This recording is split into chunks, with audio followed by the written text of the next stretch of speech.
بسم اللہ الرحمن الرحیم لقد جاءكم رسول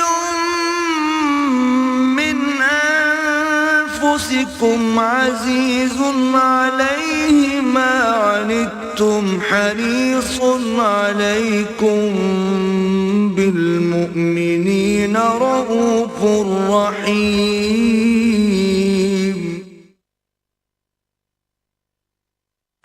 نحمده ونصلي على رسوله الكريم اما بعد فقد قال الله تبارك وتعالى كما ورد في سورة البقرة اعوذ بالله من الشيطان الرجيم بسم الله الرحمن الرحيم ولا تأكلوا أموالكم بينكم بالباطل وتدلوا بها إلى الحكام لتأكلوا فريقا من أموال الناس بالإثم وأنتم تعلمون صدق الله العظيم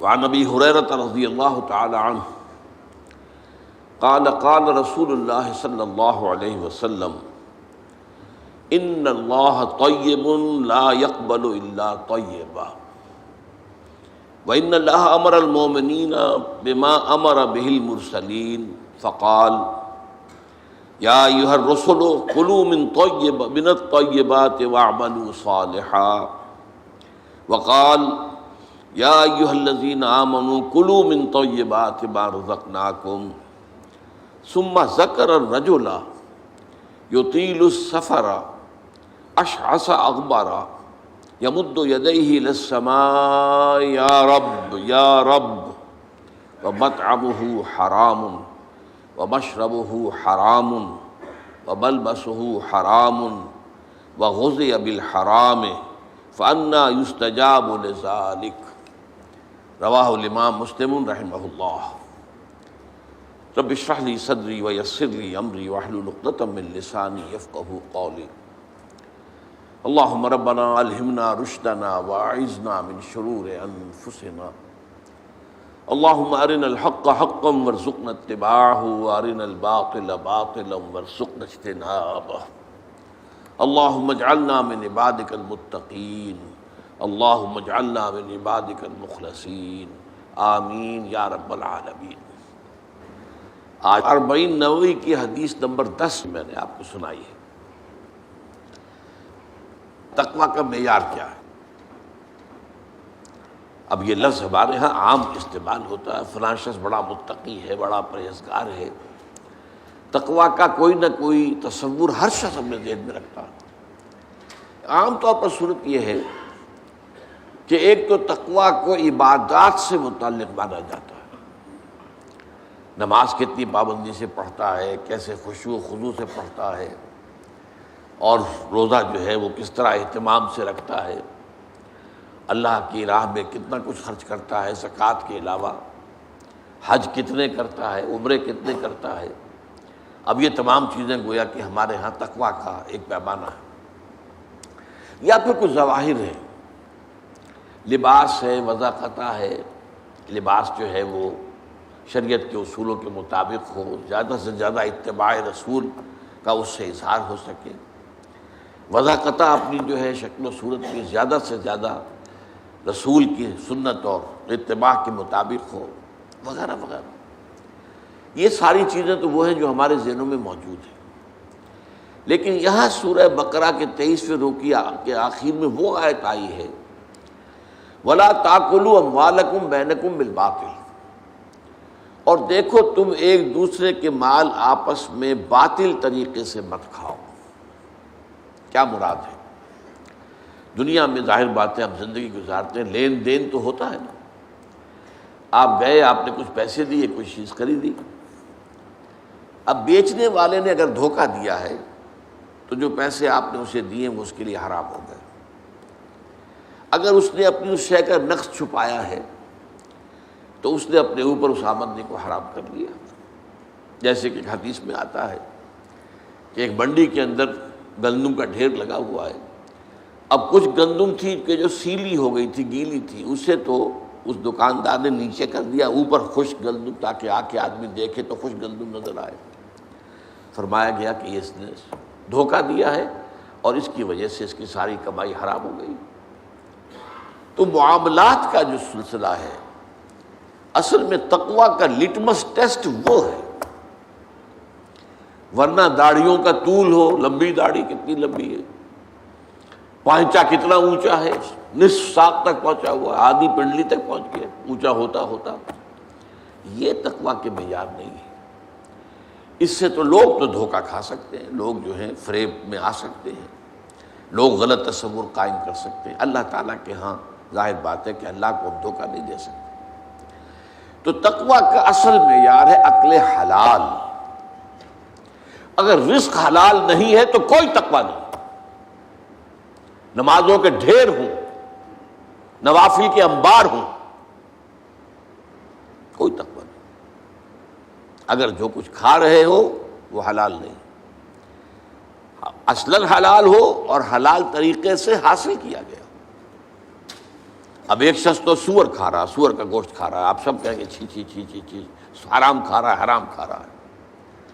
ایک شخص کھا تو رہا ہے بکری کا گوشت، لیکن وہ اس نے خریدا ہے کسی کی جیب کاٹ کر، تو کھا تو رہا ہے اصلاً وہ شے کہ جو جائز ہے، حلال ہے، حرام کھا رہا ہے، اس لیے کہ وہ اس نے کمایا کس سے ہے؟ اس کمائی سے کمایا ہے جو اس نے چوری کر کے کسی کی جیب کاٹ کر کے حاصل کی۔ تو اس طریقے سے حرام کا سلسلہ بڑھتا چلا جاتا ہے۔ ایک شخص دے رہا ہے پہرا، لیکن کہاں دے رہا ہے؟ ڈاکوؤں کے ڈیرے پر، تو ظاہر بات ہے کہ وہ جو کمائی کر رہا ہے حرام کر رہا ہے۔ ایک شخص پہرے دار بنا کھڑا ہے، گارڈ ہے بینک کے دروازے پر، تو حرام ہے، کام غلط کر رہا ہے۔ اس اعتبار سے ویسے اس مسئلے کو اگر آپ بڑھاتے چلے جائیں گے تو آخری بات جو میں کہا کرتا ہوں ذرا کان کھول کر سن لیجئے، ایک ایسے ماحول میں جس میں دین حق غالب نہ ہو بلکہ باطل کا نظام ہو، سانس لینا بھی حرام ہے، الا یہ کہ یہ سانس لینے سے جو قوت پیدا ہوئی ہے، انرجی، آکسیجن اندر گئی ہے، اسی کو تو ہم جلا کر انرجی حاصل کرتے ہیں ہمارے مسلز، یا یہاں پہ جو غذا کھا کر قوت پیدا ہوئی ہے اگر وہ خرچ ہو رہی ہے اس کا اکثر و بیشتر اس نظام باطل کو ختم کر کے نظام حق کو قائم کرنے کی جد و جہد میں، تو جائز ہے، ورنہ سانس لینا بھی حرام ہے۔ لو سانس بھی آہستہ کہ نازک ہے بہت کام، آفاق کی اس کارگہ شیشہ گری کا۔ بہرحال ذرا میں واپس آتا ہوں کہ ایک صریح حرام شے ہے، صریح طور پر جو حرام شے ہے وہ آپ کو معلوم ہے کہ بیع و شرع میں دھوکہ دینا، فریب کرنا، اپنے مال کے نقص کو چھپانا اور اس کی بنا پر جو ہے غلط آمدنی حاصل کرنا۔ اور اس کی دوسری قسط کیا ہے؟ وَتُدْلُوا بِهَا إِلَى الْحُكَّامِ لِتَأْكُلُوا فَرِيقًا مِّنْ أَمْوَالِ النَّاسِ بِالْإِثْمِ، اور اسی طرح تم اپنے مال کو ذریعہ نہ بناؤ حکام تک پہنچنے کا۔ دلو کہتے ہیں ڈول کو، ڈول جو ہے کنویں میں اتارا جاتا ہے پانی کھینچنے کے لیے۔ اسی طرح کوئی شخص اپنا مال بطور رشوت پیش کرتا ہے کسی سرکاری افسر کو، کس لیے کرتا ہے؟ تاکہ اس کے ذریعے سے کسی اور کا مال ہڑپ کر سکے، کسی اور کا حق غصب کر سکے، جس کو ہم رشوت کہتے ہیں۔ تو جو رشوت کے لیے اس نے ذریعہ بنایا ہے اپنے مال کو، تدلو بہا الی الحکام، جیسے پانی تک پہنچنے کے لیے ڈول کو تم نے ذریعہ بنایا، اسی طریقے سے کچھ لوگوں کے حق تلفی کرنے کے لیے، کچھ لوگوں کا مال غلط طریقے پر ہڑپ کرنے کے لیے تم نے اپنے مال کو ڈول بنایا حکام تک پہنچنے کا، تاکہ ان کے ذریعے سے ان کے ہاتھ میں جو اختیارات ہیں، ان کے پاس جو اتھارٹی ہے، ان کے پاس جو پاورز ہیں، ان کو وہ اپنے حق میں استعمال کرا سکو۔ اسی کا نام ہے رشوت۔ اور ایک حدیث نبوی میں صاف طور پر آیا ہے، الراشی والمرتشی کلاہما فی النار، رشوت دینے والا اور رشوت کھانے والا دونوں جہنمی ہیں۔ آپ غور کریں گے کہ یہ راشی کا لفظ ہم بولتے ہیں رشوت خور کو، جو رشوت لیتا ہے۔ عربی میں اور قرآن مجید کی اصطلاح میں راشی وہ ہے جو رشوت دیتا ہے، رشوت کھلاتا ہے۔ اور یہ بات ذرا اگر آپ گہرائی میں تجزیہ کریں گے تو معلوم ہوگا کہ رشوت کی اصل بنیاد رشوت دینا ہے۔ لوگ جو ہے وہ غلط کام کرانے کے لیے مٹھیاں گرم کرتے ہیں۔ اب جب وہ مٹھی گرم ہونے کی عادت ہو گئی تو جب تک گرم نہ ہوگی کام نہیں ہوگا، لیکن انالیسس جب ہوگا تو وہ یہ ہے کہ اصل میں کیوں ہوتا ہے کہ در حقیقت عام لوگ جو ہیں وہ حکام کو رشوت خوری کی عادت ڈالتے ہیں اپنے غلط کام کرانے کے لیے، کسی کی حق تلفی کے لیے، کسی کا حق مارنے کے لیے، کسی کا حق جو ہے ہڑپ کرنے کے لیے۔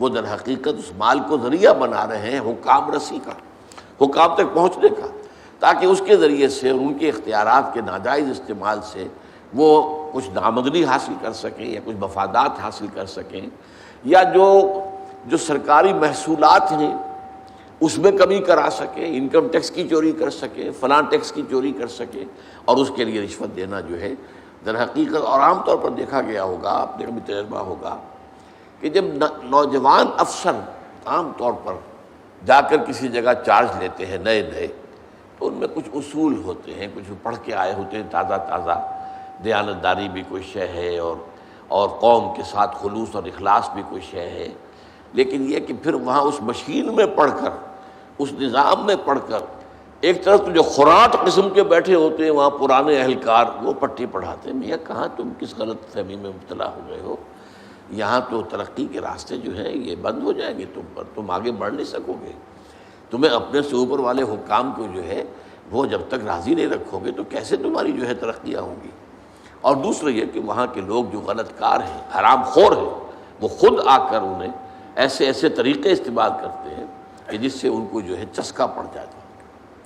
تو بات اصل میں کہنے کی یہ تھی کہ سورہ بقرہ کے 23ویں رکوع میں صوم، اس کا مقصد تقوی، لیکن تقوی کا معیار کیا ہے اس کو آخری آیت میں بیان کر دیا گیا، اگرچہ بظاہر اس آیت کا کوئی تعلق صوم یا رمضان سے نہیں ہے۔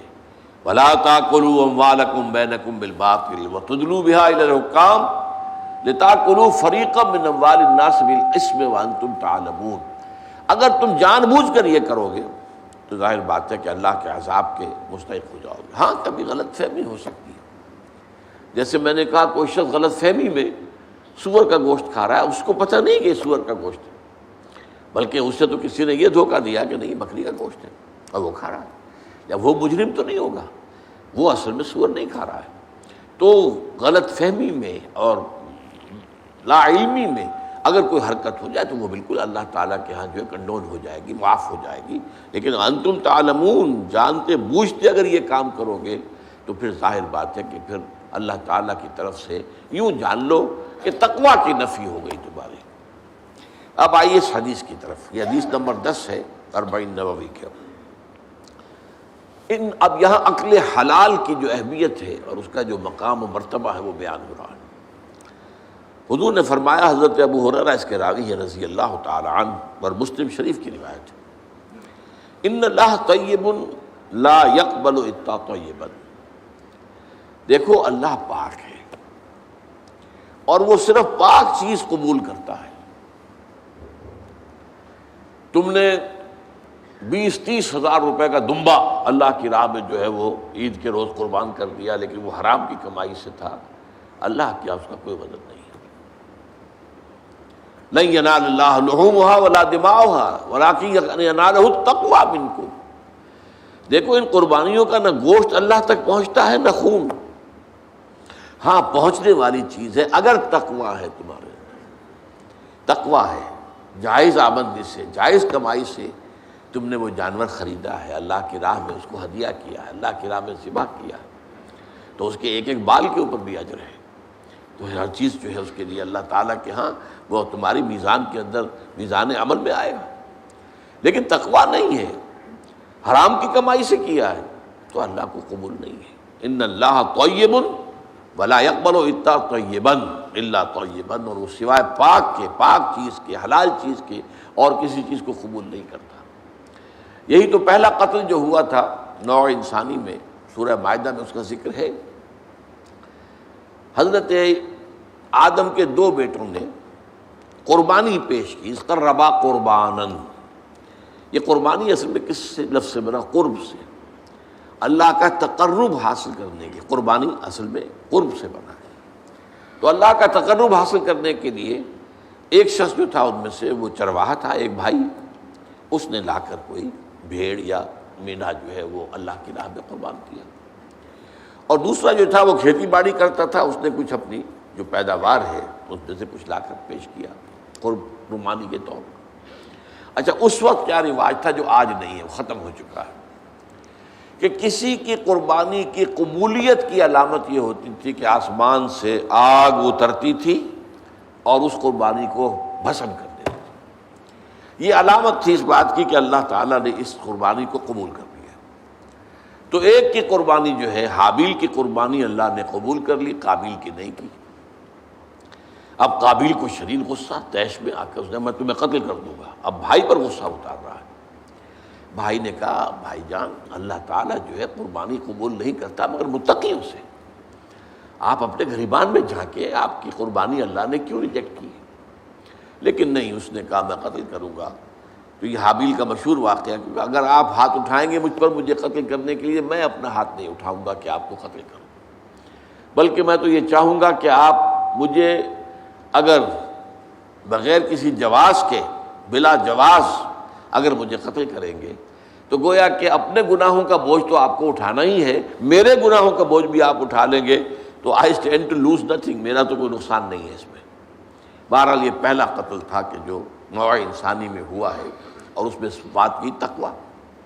اللہ تعالیٰ جو ہے وہ تو متقیوں سے قبول کرتا ہے قربانی، وہ مالی ہو، کسی طرح کی قربانی ہو، وہ عبادت ہو، بدنی عبادت ہو، التحیات للہ والصلوات والطیبات، یہ ساری چیزیں جو ہے یہ اگر تقویٰ کے ساتھ ہیں تو اللہ کے ہاں قابل قبول ہے، ورنہ نہیں۔ وَإِنَّ اللَّهَ أَمَرَ الْمُؤْمِنِينَ، حضور فرماتے ہیں اللہ نے اہل ایمان کو بھی وہی حکم دیا ہے، بما امر بہ المرسلین، جو اس نے اپنے رسولوں کو حکم دیا۔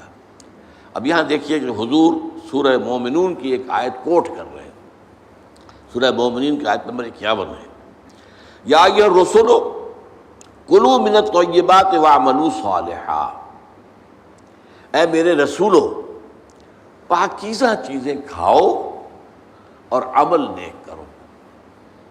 یہ عقل حلال کے ساتھ پھر اس کے بعد جو ہے وہ عمل نیک اللہ تعالیٰ کے ہاں وہ قابل قبول ہوگا۔ کلوا من الطیبات واعملوا صالحا۔ وقال، اور ایک دوسری آیت بھی آپ نے کوٹ کی، یہ سورہ بقرہ کی آیت نمبر 172 ہے، یا ایھا الذین آمنوا کلوا من طیبات ما رزقناکم، دیکھو کھاؤ ان پاک چیزوں میں سے جو ہم نے تمہیں دی۔ گویا کہ عقل حلال، رزق حلال، رزق طیب، حلال اور طیب، یہ ہے در حقیقت جس کا حکم دیا جا رہا ہے، رسولوں کو بھی دیا گیا اور اہل ایمان کو بھی دیا گیا۔ ثم ذکر، اب یہ ہے اس حدیث کا وہ ٹکڑا کہ جو لرزہ طاری کر دینے والا ہے۔ پھر حضور نے ذکر فرمایا الرجل، ایک ایسے شخص کا، یطیل السفر، جو بڑا لمبا سفر کر کے آیا ہے۔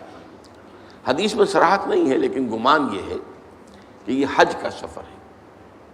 ایک شخص دور دراز سے اور احرام باندھ کے آیا ہے، اور ظاہر بات ہے کہ اس زمانے میں سفر جو ہے، فرض کیجئے کوئی شخص مدینے سے چل کر آیا ہے مکہ حج کرنے کے لیے، تو 7 دن کا سفر تو اس کا ویسے ہی ہے اونٹ کے اوپر۔ اب کیا اس کا حال ہو جاتا ہوگا، احرام کی پابندیاں، نہاتا بھی نہیں ہے، مبادا کو بال ٹوٹ جائے، دم دینا پڑ جائے، اس حوالے سے اور انتہائی احتیاط کے ساتھ جو ہے، اور وہ چل رہا ہے اور 7 دن کا سفر کیا ہے، تو کیا حال ہوا ہوگا؟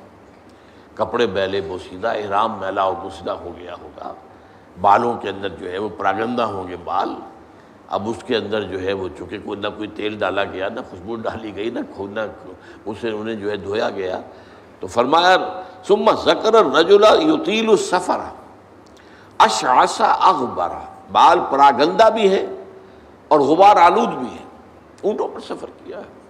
اور ظاہر بات ہے کہ قافلہ جب چلتا ہے اونٹوں کا تو اگلا اونٹ جو ہے وہ جو خاک اڑاتا ہے وہ پچھلے اونٹ کی سواری کے اوپر آئے گی لازماً۔ گھوڑے جب دوڑتے ہیں تو ان کے سموں سے جو اڑنے والی خاک ہے وہ ظاہر بات ہے کہاں جاتی ہے، سواروں پر بھی آتی ہے۔ یمد یدیہ الی السماء، وہ اپنے دونوں ہاتھ اٹھاتا ہے آسمان کی طرف، یا رب، اے میرے پروردگار، اے میرے پروردگار۔ اب اس میں میرے سامنے جو نقشہ آتا ہے وہ تو جبل رحمت. اب وہاں پہنچنے کے لیے لوگ بڑی محنتیں کرتے ہیں، یہ کہ وہ چھوٹی سی پہاڑی ہے، اس پر جانے کے لیے، اور وہ کہیں سب سے اونچی چوٹی پر پہنچ کر کوئی شخص ہاتھ اٹھا کر کھڑا ہے، یمد یدیہ الی السماء یا رب یا رب. یا فرض کیجئے کہ وہ بیت الحرام میں ہے، مسجد حرام میں ہے، خاص خانہ کعبہ کے سامنے پکار رہا ہے اللہ. وَمَطْعَمُهُ حَرَامٌ، حال یہ ہے کہ جو اس کا کھایا ہوا ہے پیٹ میں وہ حرام ہے.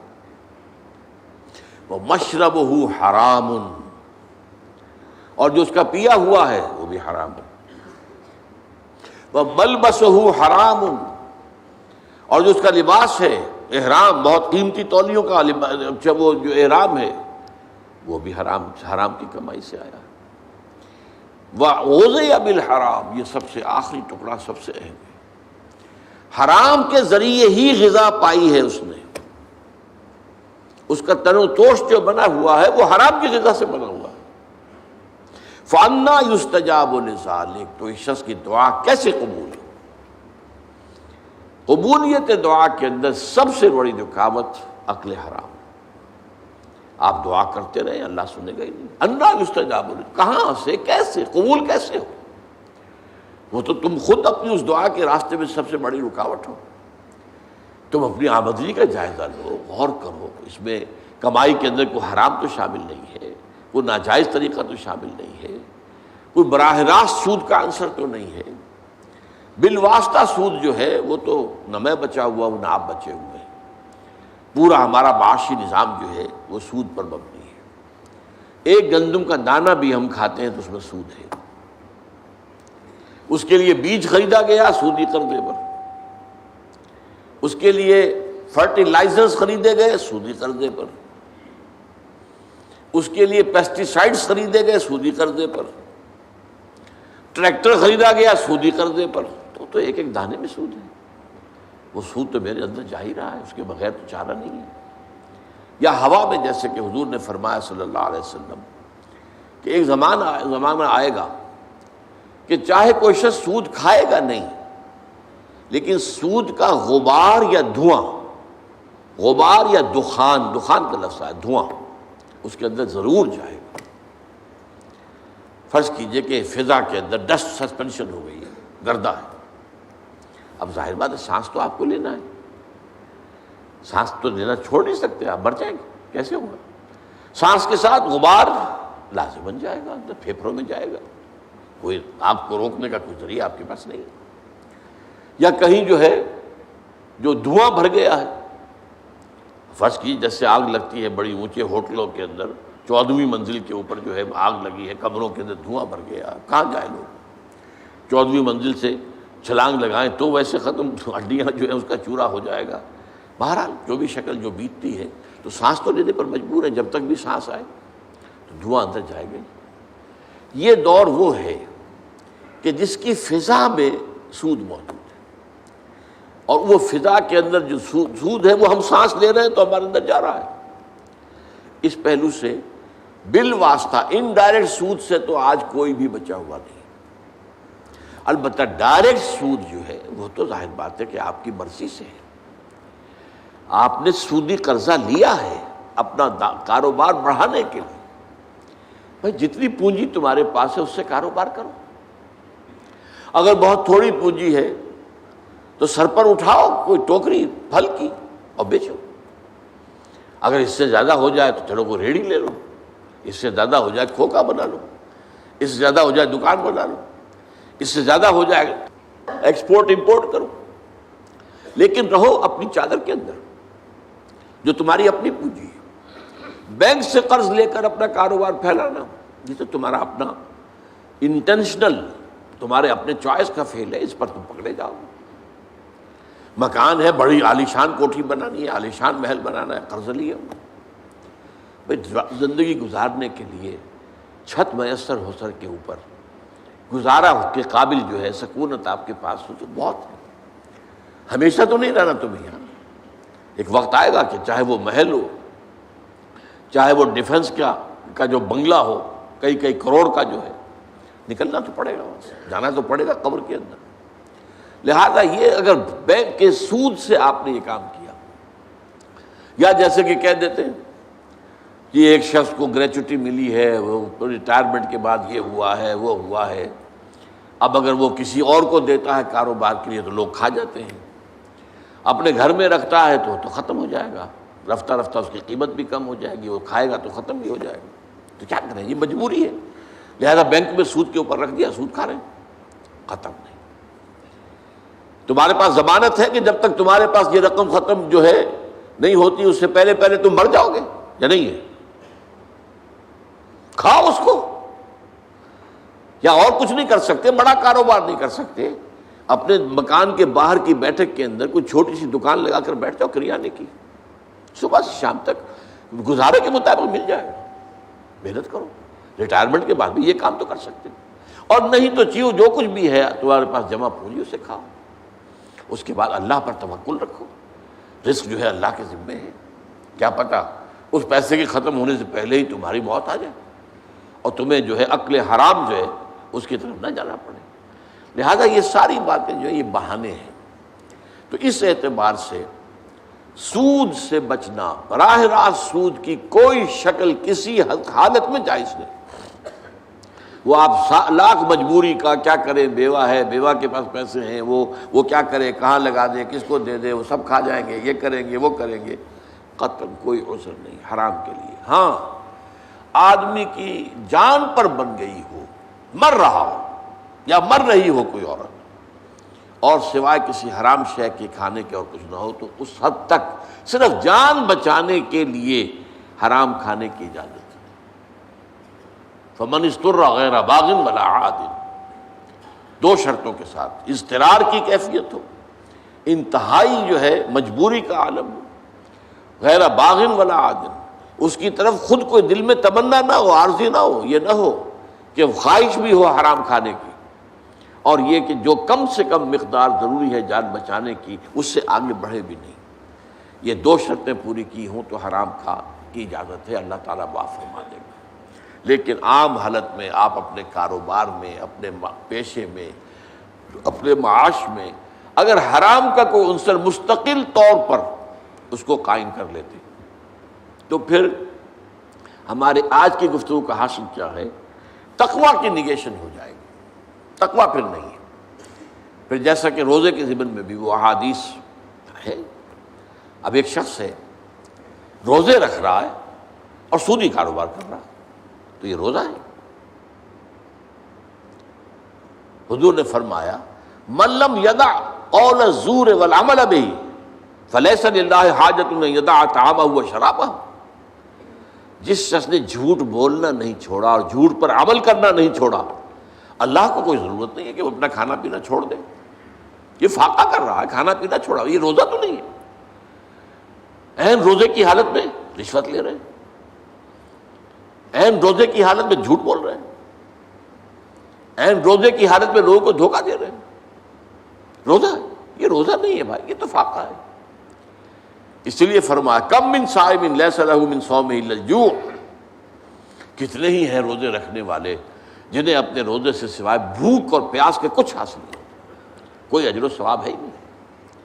اس لیے کہ یہ تو روزے میں کھانا پینا حلال چیز کا بھی تمہارے اوپر حرام کر دیا گیا دن کے وقت، لیکن جھوٹ بولنا تو مستقلاً حرام ہے، رشوت لینا تو مستقلاً حرام ہے، سودی لین دین تو مستقلاً حرام ہے۔ وہ مستقل حرام جو ہے وہ عین روزے کی حالت میں بھی جاری ہے، تو ظاہر بات ہے کہ یہ روزہ نہیں ہے۔ تو جیسا کہ میں نے عرض کیا، روزے، صیام، قیام رمضان یہ بھی ہے، فلیس لہ من صیامہ الا الجوع ومن قیامہ الا السحر، یہ رات کو کھڑے رہنا بھی اس سے بھی سوائے انیندرا جسے آپ کہتے ہیں کہ نیند کی قربانی اس نے دی ہے اور اسے حاصل کچھ نہیں ہوگا، نیند اس نے اپنے کھوئی ہے، اسے حاصل کچھ نہیں ہوگا، نہ قیام لیل سے اور نہ صیام النہار سے۔ اس اعتبار سے تقویٰ جو ہے در حقیقت وہ ہے اصل، اور وہ ہے مالی معاملات میں تقویٰ، معاملات انسانی میں تقویٰ، بیع و شرع میں تقویٰ، کاروبار میں تقوی، آمدنی میں تقوی، جب تک کہ حلال نہیں ہوگا اس وقت تک ظاہر بات ہے کہ تقوی نہیں ہوگا۔ یہاں چونکہ تقوی کا مضمون آئی گیا ہے تو میں آپ کو ایک بہت پیارا واقعہ سنا دیتا ہوں کہ تقوی کی تعریف کیا ہے۔ اس پر حضرت عمر رضی اللہ تعالیٰ عنہ کی مجلس شورا میں کوئی بحث چھڑ گئی، تقوی کسے کہتے ہیں، ہاؤ ٹو ڈیفائن تقوی، تقوی کی ایک جامع و معنی تعریف کیا ہوگی۔ اب بہت سے صحابہ نے اپنے اپنی رائے دی، حضرت ابی بن کعب رضی اللہ تعالی عنہ وہ خاموش بیٹھے رہے، اور یہ وہ صحابی ہیں جن کے بارے میں حضور کی حدیث یہ ہے اقرأہم ابی بن کعب، میرے صحابہ میں قرآن کا سب سے بڑا عالم اور قاری جو ہے وہ ابی بن کعب ہے۔ تو حضرت عمر نے کہا بھائی آپ نے کچھ نہیں بتایا، آپ بتائیں تقوی کسے کہتے ہیں۔ اس پر انہوں نے کہا امیر المومنین، اگر کسی شخص کو کسی خاردار جنگل میں سے گزرنا پڑے، اوپر جھاڑیاں ہیں، کانٹوں دار ہیں، درخت ہیں، نیچے لمبی لمبی گھاس ہے، کوئی پگڈنڈی بھی بنی ہوئی نہیں ہے کہ جو راستہ نظر آ رہا ہو، کیا پتہ کہیں گھاس کے اندر کوئی سانپ کنڈلی مارے بیٹھا اور آپ کا پاؤں اس پر پڑ جائے، اور آپ کو معلوم ہے امیزن کا طاس اور کانگو کا طاس جو ہے یہ جو دنیا میں جو سب سے زیادہ گھنے جنگل ہے افریقہ میں اور ایک ساؤتھ امریکہ میں، ان میں تو سانپ اوپر سے بھی لٹکے ہوئے تو درختوں سے شاخوں سے لٹکے ہوئے بھی۔ اب کسی کو گزرنا ہو تو کس طرح پھونک پھونک کر قدم رکھے، دیکھ دیکھ کر، چوکن نہ ہو کر، اچھی طرح احتیاط سے۔ یہ در حقیقت تقویٰ ہے، بچنا، کہیں میرے کپڑے کسی کانٹوں میں الجھ نہ جائیں، کہیں میرا پاؤں کسی موذی جانور کے اوپر نہ آ جائے، کہیں میرا پاؤں کسی موذی جانور کے بل یا بھٹ میں نہ پڑ جائے۔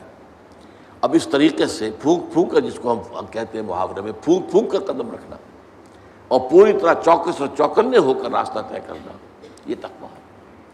اس پہلو سے در حقیقت یہ زندگی جو ہے یہ بھی ایک سفر ہے، جس کے لیے حدیث ہے حضور کی، کن فی الدنیا کانک غریب و عابر سبیل،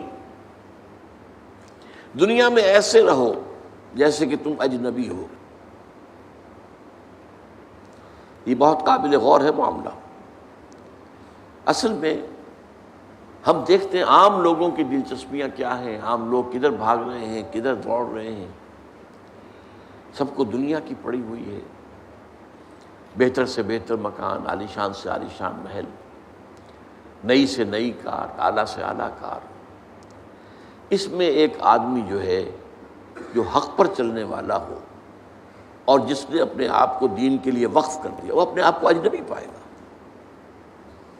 میری سوچ اور ہے، ان کی اور، انہیں دنیا کسی اور چیز کی ہے، مجھے فکر کوئی اور دامنگیر ہے، تو اجنبی، وہ اپنے آپ کو اس ماحول میں اجنبی پائے گا۔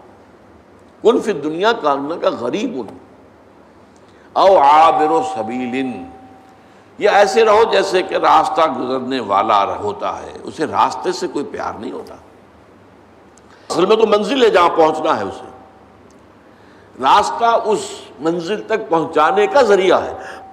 یہی وجہ ہے کہ حضور نے فرمایا صلی اللہ علیہ وسلم، مالی ولی دنیا،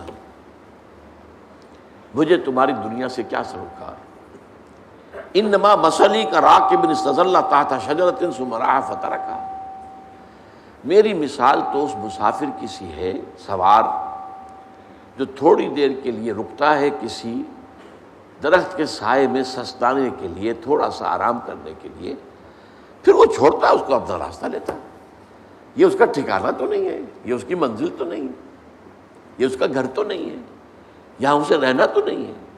تو ٹھیک ہے، دنیا کا درخت کا ایک سایہ تم پر بھی چھت کا ایک سایہ ہو جائے، بہت غنیمت ہے، غنیمت سمجھو کہ سایہ ہے، لیکن یہ ہے کہ عالیشان محلوں کی آرزویں دماغ سے نکال دو، دنیا کی چیزوں کی طلب جو ہے وہ دل سے نکال دو، باہر کر دو، جس کو کہتے ہیں کہ یہ جیسے ہے جیسے کہ سمندر میں کشتی جا رہی ہے، سمندر کشتی چل رہی ہے پانی پر، لیکن اگر یہ پانی آ گیا کشتی میں تو ڈوب جائے گی۔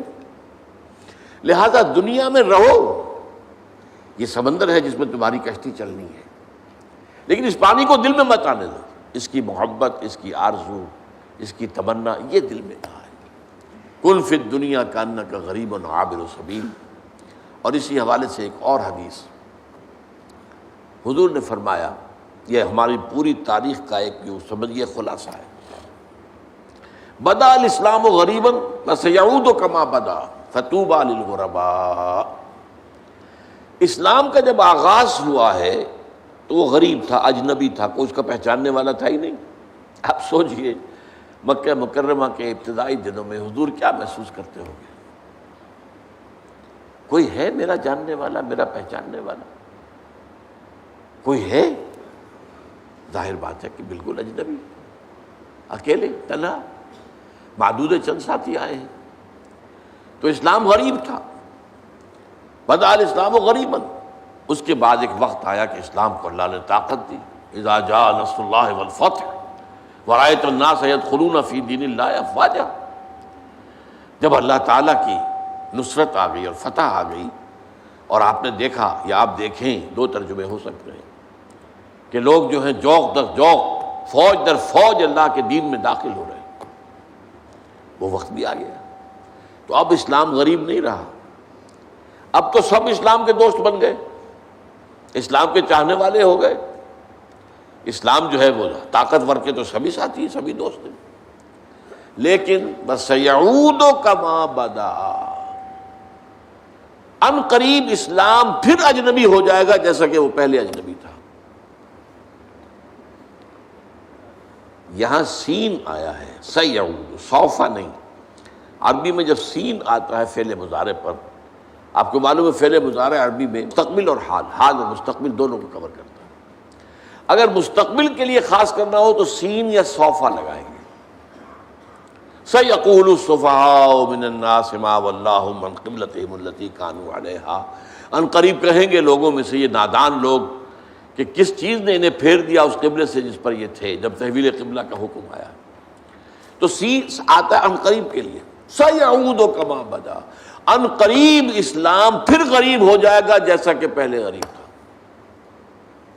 اب جو بات سمجھنے کی ہے، مسلمان غریب نہیں رہے، امیر سے امیر تر ہوتے چلے گئے، لیکن اسلام خلافت راشدہ کے خاتمے کے ساتھ ہی غریب سے غریب تر ہوتا چلا گیا۔ It's a very big contrast. دور بنو امیہ میں، دور بنو عباس میں کتنا عروج ہوا مسلمانوں کو۔ مسلمان ترقی پر ہیں، مسلمان جو ہے ان کی سطوت ہے، ان کی شوکت ہے، شان ہے، ان کا غلبہ ہے، ان کی حکومت ہے۔ اس وقت کی دنیا کی عظیم ترین سلطنت ان کی ہے، سلطنت عباسیہ، بنو عباس۔ لیکن اسلام غریب ہونا شروع ہوا۔ تو وہ جو ایک ریاست اور سیاست کا معاملہ تھا سب سے پہلے وہ ختم ہوا، اس کا اسلام سے تعلق نہیں رہا، بلکہ اب جس کی لاٹھی اس کی بھینس۔ یہ نہیں ہوگا کہ مشاورت سے ہم طے کریں گے کون اہل ترین آدمی ہے، کون سب سے زیادہ متقی ہے، کون سب سے زیادہ اللہ کو جاننے والا اور پہچاننے والا ہے، اسے ہم مقرر کریں۔ نہیں، جس کی لاٹھی اس کی بھینس، جس کے پاس قوت ہے اس کی حکومت ہوگی۔ اب اسلام غریب ہونا شروع ہوا، ہوتے ہوتے ہوتے ہوتے یہاں تک حال آ گیا جب یورپین کولونیلزم آیا ہے، تو وہ جو مسلمان، کم سے کم یہ کہ مسلمان بادشاہتوں کے اندر قاضی تو ہوتے تھے نا، مقدموں کا فیصلہ تو شریعت کے مطابق ہوتا، اب وہ بھی گیا۔ اب میجسٹریٹس آ گئے، اب فوجداری قانون انگریز کا ہے، دیوانی قانون انگریز کا ہے۔ ہاں انہوں نے بڑی رعایت کی تھی، آئلی قوانین میں ہمیں اجازت دے رکھی تھی، نماز روزے کی اجازت دے رکھی تھی، لیکن باقی پورا نظام تو ان کا تھا۔ تو اس طریقے سے ہوتے ہوتے اسلام غریب ہوتا چلا گیا۔ اب فرمایا طوبیٰ للغرباء، تو تہنیت ہو، مبارکباد ہو غریبوں کو، اجنبیوں کو۔ کیا مطلب؟ جب اسلام اپنے اجنبیت کے دور میں چلا جائے تب دو راستے ہوں گے، یا تو آپ اسلام کا دامن چھوڑیں اور جو اونچائی کی طرف راستہ جا رہا اسی پر آپ بھی چل پڑے، چلو تم ادھر کو ہوا ہو جدھر کی، معاشرے میں عزت جس چیز سے ملتی ہے وہی حاصل کرو، معاشرے میں مقام جس چیز سے بنتا ہے اسی کے لیے کوشش کرو۔ اور ایک یہ کہ چھوڑو اس کو اسلام کے دامن سے چمٹے رہو۔ اسلام غریب ہو گیا، تم بھی غریب ہو جاؤ، تمہارے جاننے پہچاننے والے بھی پھر نہیں رہیں گے، تمہارے ملنے والے بھی نہیں رہیں گے، تم سے کوئی رشتہ داری کرنا بھی پسند نہیں کرے گا۔ ظاہر بات ہے کہ تم تو اس معاشرے کے اندر اجنبیہ ہو، تم اس میں مسفٹ ہو، اس کی اقدار کے مطابق تمہارا معاملہ نہیں ہے۔ تو طوبیٰ للغرباء، اللہ تعالی ہم سب کو نبی اکرم صلی اللہ علیہ وسلم کی اس تہنیت اور اس مبارکباد کا مستحق بنائے۔ اقول قولی ھذا واستغفر اللہ لی ولکم ولسائر المسلمین والمسلمات۔